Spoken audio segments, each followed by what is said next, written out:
শামীম হোসেন পাটোয়ারি যদি এই ম্যাচটা জেতাতে পারতেন ঢাকা ক্যাপিটালসকে, নিদেন পক্ষে খেলাটাকে সুপার ওভারে নিয়ে যেতে পারতেন, মানে সুপার ওভারে গিয়েও তো জেতার সুযোগটা থাকতো, তাহলে কেবলমাত্র এইবারের বিপিএল না, বিপিএল ইতিহাসেরই অন্যতম সেরা ইনিংস হিসেবে এটাকে আমাদের মনে রাখতে হতো।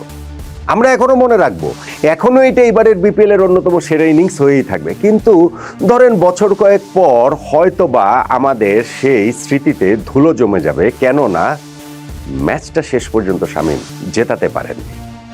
কি অসাধারণ, কি অবিশ্বাস্য, স্রোতের বিপরীতে কি দুর্দান্ত একটা ইনিংস শামীম খেললেন। 43 বলে অপরাজিত 81 রানের, 9টা 4 3টা ছক্কায় সাজানো ইনিংস। কিন্তু এই সব কিছুই আসলে তার ইনিংসের মাহাত্ম্য অতটা বোঝাতে পারছে না যদি না আপনি খেলাটি দেখে থাকেন, যদি না আপনি খেলার শেষ সময়টা দেখে থাকেন, যদি না আপনি শেষ 2 ওভারের পরিস্থিতিটা নিজের চোখে দেখে থাকেন। হারা ম্যাচ, নিশ্চিতভাবে হারা ম্যাচ। শামীম যেইভাবে জয়ের কাছাকাছি ঢাকা ক্যাপিটালসকে নিয়ে গিয়েছিল, তাতে করে আপনি শুধুমাত্র সিলেট টাইটান্সের সমর্থক না হলে, নিরপেক্ষ ঢাকা সমর্থক হলে তো কথাই নেই, নিরপেক্ষ সমর্থক হলেও শামীমের জন্য আপনার একটুখানি খারাপ লাগারই কথা। ম্যাচটা তিনি ঢাকাকে জেতাতে পারেননি। শেষ পর্যন্ত সিলেট টাইটান্স ম্যাচটা 6 রানে জিতে নিয়েছে। টুর্নামেন্টের শুরুটা সিলেট টাইটান্সের ভালো হয়নি, ঘরের মাঠে রাজশাহী ওয়ারিয়র্সের কাছে হেরে শুরু হয়েছিল, কিন্তু তারপর তারা টানা 2টো ম্যাচ জিতলো। নোয়াখালী এক্সপ্রেসের পর তারা হারিয়ে দিল এই ঢাকা ক্যাপিটালসকে। অন্যদিকে ঢাকা ক্যাপিটালস প্রথম ম্যাচটা তারা জয়ে শুরু করেছিল রাজশাহী ওয়ারিয়র্সের বিপক্ষে, কিন্তু এই ম্যাচে এসে তারা হেরে গেল। ম্যাচটা শামীম পাটোয়ারির ব্যাটিং মাহাত্ম্যে পরিপূর্ণ যেমন, ঠিক তেমনি ভাবে আজমতুল্লাহ ওমরজয়ের অলরাউন্ড পারফরমেন্সেরও একটা স্বাক্ষর রেখেছে। তবে ডিসাইডার শেষ পর্যন্ত কোনটা, ঢাকা ক্যাপিটালসের বিপক্ষে সিলেট টাইটান্সের 6 রানের জয়ে টার্নিং পয়েন্ট আসলে কোনটা? ওই 24টা বল, নাকি সেই 10টা বল, নাকি একেবারে ওই একটা বলই?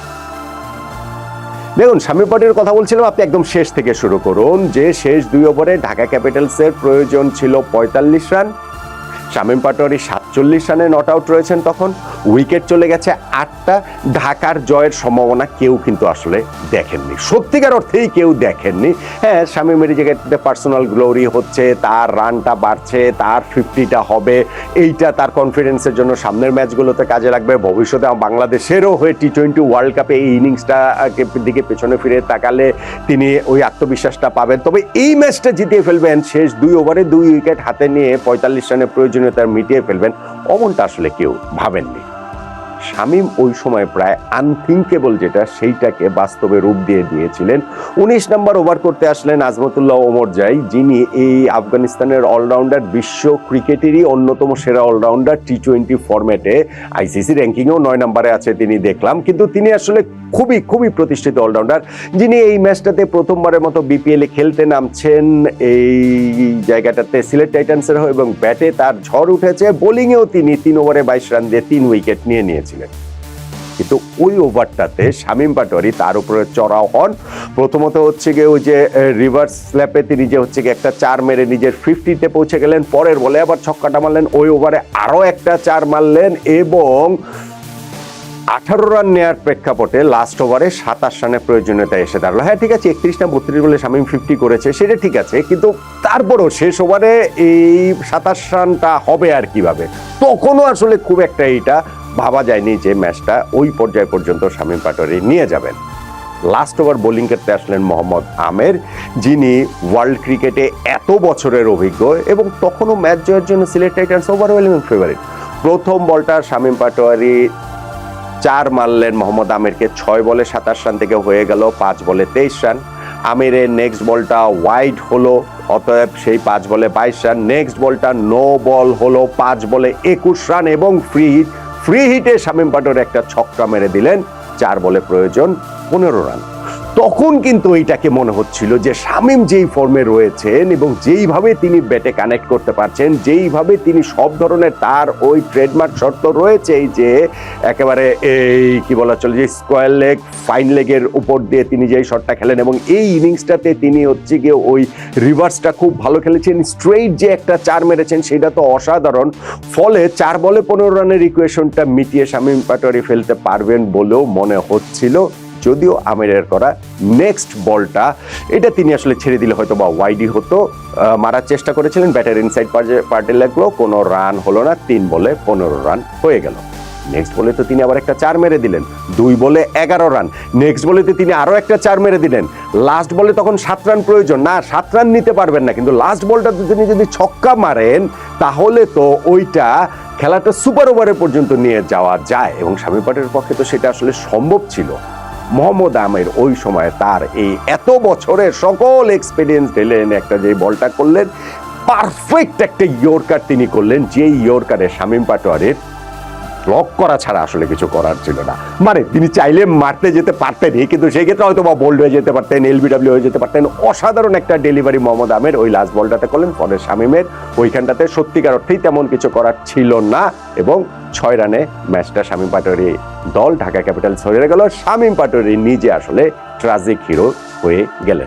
তাহলে দেখেন এই যে লাস্ট 2 ওভারের যে অবস্থা, সেখানে কি ম্যাচটা কি করে ফেলেছিলেন শামীম পাটোয়ারি, এবং লাস্ট বলে যে আমি বলছি যে 1 বলের যে হিসাব, এইটা হচ্ছে কি সেই 1 বলের হিসাব। লাস্ট বলে ছক্কা মারলেই তো সকল কিছু গিয়ে এই জায়গাটাতেই চলে আসতো না? আপনি আমাকে বলেন তো দেখি। এবার নাম্বার 2 আসেন টার্নিং পয়েন্টে, যেটা আমি বলছিলাম যে 24 বলের হিসাব। 24 বলের হিসাবটা কি? আজমতুল্লাহ ওমর জয়ের ইনিংস। ঢাকার এইখানটাতে বিপক্ষে ব্যাটিং এ নেমে সিলেট টাইটান্স যে 173 রান করেছে, সেইটা মূলত আজমতুল্লাহ ওমর জয়ের ওই বিস্ফোরক বিধ্বংসী ইনিংসটার সৌজন্যেই। ঢাকার শুরুতেই তারা 2টা উইকেট হারিয়ে ফেলেছে, রনি তালুকদার এবং তিনি নেমেছিলেন যে মেহেদী হাসান মিরাজ, তাদের উইকেট পরপর 2 ওভারে 7 রানের মধ্যে হারিয়ে ফেলেছে। তারপরে একটা পার্টনারশিপ হয়েছে সাইম এবং পারভেজ হোসেন ইমনের মধ্যে, সেই পার্টনারশিপটাও ব্রেক হয়েছে পরপর 2 ওভারে যখন 2 জন আউট হয়ে যান 6 রানের মধ্যে। একটু পরে আফিফ হোসেন আউট হয়ে গেছে। এখানে এই এর কথাটা বলতেই হবে, আসলে পারভেজ হোসেন ইমনের কথাটা বলতে হবে যে টুর্নামেন্টে 4 নম্বরে নেমে তিনি খুব ভালো করছেন। প্রথম ম্যাচে অপরাজিত 65, পরের ম্যাচে 60, এই ম্যাচেও তিনি 44 রানের একটা ইনিংস খেলেছেন, খুব ভালো একটা ইনিংস তিনি এই জায়গাটাতেও খেলেছেন। ফলে টি-20 ফরম্যাটে জাতীয় দলে ওয়ার্ল্ড কাপে পরিকল্পনায় তাকে হয়তো বা আমরা মিডল অর্ডারের ওই জায়গাটাতেই দেখতে পাবো। যাই হোক, তারপরে গিয়েও যখন আফিফ আউট হয়ে গেলেন, ঢাকার 5 উইকেট পড়ে গেল, তখনও কিন্তু তাদের স্কোরটা ওই যে 150-160 বড় জোর ওরকমই হতে পারে। আজমতুল্লাহ ওমর জয় সেই জায়গাটাতে 24 বলে অপরাজিত 50 রানের একটা ইনিংস খেলেন। হ্যাঁ, তিনি লাইফ পেয়েছেন, 15 রানের সময় তিনি একটা লাইফ পেয়েছেন, কিংবা ধরেন ওই যে সালমান মির্জার যে 19 নম্বর ওভারে 2টা 4 2টা ছক্কা মারলেন, ওইখানটা তো লাইফ পেয়েছেন, বাট স্টিল খুবই ব্রুটাল একটা ইনিংস তিনি খেলেছেন, যেইটা ঢাকা ক্যাপিটালসকে তাদের বিপক্ষে সিলেট টাইটান্সকে 173 রানের একটা পুঁজি এনে দিয়েছিল। ফলে আপনি ওইখানটাতে ওই 1 বলের হিসাব টার্নিং পয়েন্টে রাখতে পারেন, আজমতুল্লাহ ওমর জয়ের এই 24 বলের হিসাবটা তো আপনি টার্নিং পয়েন্টে রাখতে পারেন, এবং থার্ড যেটা হিসাব আমি যেটা বলবো সেটা হচ্ছে গিয়ে 10 বলের হিসাব। 10 বলটা কি?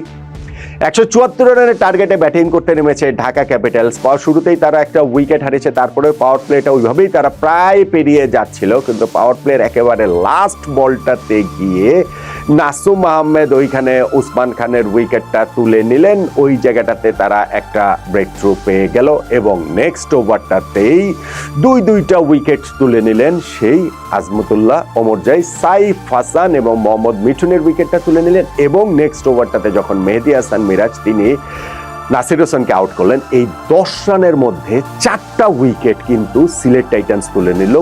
5 উইকেটে 42 রানে পরিণত হয়ে গেল ঢাকা ক্যাপিটালস। ফলে সেই জায়গাটাতেই তাদের ইনিংসের কোমরটা একেবারে ভেঙে দিয়েছে সিলেট টাইটান্স, সেটা বলা যেতেই পারে। ওই 10 বলের মধ্যে তারা যখন 4টা উইকেট তুলে নিল। হ্যাঁ, এরপরে সাব্বির হোসেন এবং শামীম পাটোয়ারির একটা পার্টনারশিপ হয়েছে। সাব্বির আজকেও 20s করেছেন, তিনি একটা ছক্কা মারার পর নাসুমকে ওই ওভারেই তিনি লং অনে ক্যাচ দিয়ে আউট হয়ে গেলেন। শামীম পাটোয়ারির ওই সময় লড়াইটা কেবলমাত্র নিঃসঙ্গ যোদ্ধার লড়াই, এবং সেইটা তারই একটা ব্যক্তিগত ইনিংস, ভালো ইনিংস হয়ে থাকবে এমনটাই মনে হচ্ছিল। ঢাকা ক্যাপিটালস এরপরও উইকেট হারিয়েছে, এবং সেটা বললাম লাস্ট 2 ওভারের যে হিসাব, সেই হিসাবের সময় ঢাকার আসলে কোনো রকম কোনো চান্স ছিল না। শামীমের কারণে সেইটা একটা খুবই রিয়েলিস্টিক চান্স হয়ে গিয়েছিল, কিন্তু শেষ পর্যন্ত গিয়ে তিনি আর পারেননি, ট্র্যাজিক হিরোই তিনি হয়ে গিয়েছেন। তাহলে এই যে ম্যাচটা যেখানে সিলেট টাইটান্স 6 রানে হারালো ঢাকা ক্যাপিটালসকে, সেইখানে টার্নিং পয়েন্টের হিসাবে আমি বলছিলাম তিনটা বিষয়। এক বলের বিষয় হচ্ছে কি, ওই যে লাস্ট বলে ছক্কা মারতে পারলে খেলাটা সুপার ওভারে চলে যেত। আগের 2 ওভারে যেই হিসাব, সেই ইকুয়েশন মাথায় রাখলে সেটা ভীষণ গুরুত্বপূর্ণ। নাম্বার 2, যেটা 24 বলের হিসাব, আজমতুল্লাহ ওমর যে ইনিংসটা, সেই ইনিংসটাই আসলে ঢাকা ক্যাপিটালসের বিপক্ষে সিলেট টাইটান্সের স্কোরটা 173 পর্যন্ত নিয়ে গেছে। এবং নাম্বার 3 যেটা, সেটা হচ্ছে গিয়ে ওই যে 10 বলের মধ্যে 4-4টা উইকেট তুলে নেয়া সিলেট টাইটান্সের, সেইখানেই ঢাকার ইনিংসটা একেবারে মুখ থুবড়ে পড়ার দশা হয়েছিল। এই তিনটার মধ্যে টার্নিং পয়েন্ট কোনটা? আমার কাছে টার্নিং পয়েন্ট আসলে আজমতুল ওমর জায়ের ইনিংসটাই সত্যিকার অর্থে, কারণ ওই ইনিংসটাতে স্কোরটা অত বড় জায়গায় গিয়েছে, তিনি লাইভ গুলো পেয়েছেন, সেইটাকেও এর মধ্যে ইনক্লুড ধরতে পারেন টার্নিং পয়েন্টের হিসাবে, সেই জায়গাটাতে ধরতে পারেন। অবভিয়াসলি বাকি যে আমি হিসাবটা বললাম 10 বলের হিসাব, 1 বলের হিসাব, সেগুলো তো রয়েছেই, কিন্তু ঢাকা ক্যাপিটালস যে ওই স্কোরটা তাদের বিপক্ষে সিলেট টাইটান্স নিয়ে গিয়েছিল 173 পর্যন্ত, তাতে আজমতুল্লাহ ওমর জায়ের, যিনি এই ম্যাচে প্রথম খেলতে নেমে 24 বলে 50 রানের অপরাজিত একটা ইনিংস খেলেছেন এবং 3টা উইকেটও তিনি পেয়েছেন, এবং এই বিশ্বের কেন তিনি অন্যতম সেরা টি-20 অলরাউন্ডার সেটার ছাপ রেখেছেন, তার ওই ব্যাটিং ইনিংসটাই লাইভ সহ ইনক্লুডেড যেটা, সেটাকেই আমার কাছে এই সিলেট টাইটান্সের টানা দ্বিতীয় জয়ের টার্নিং পয়েন্ট মনে হচ্ছে, শামীম পাটোয়ারির ওই ব্রিলিয়ান্ট এফোর্ট সত্ত্বেও।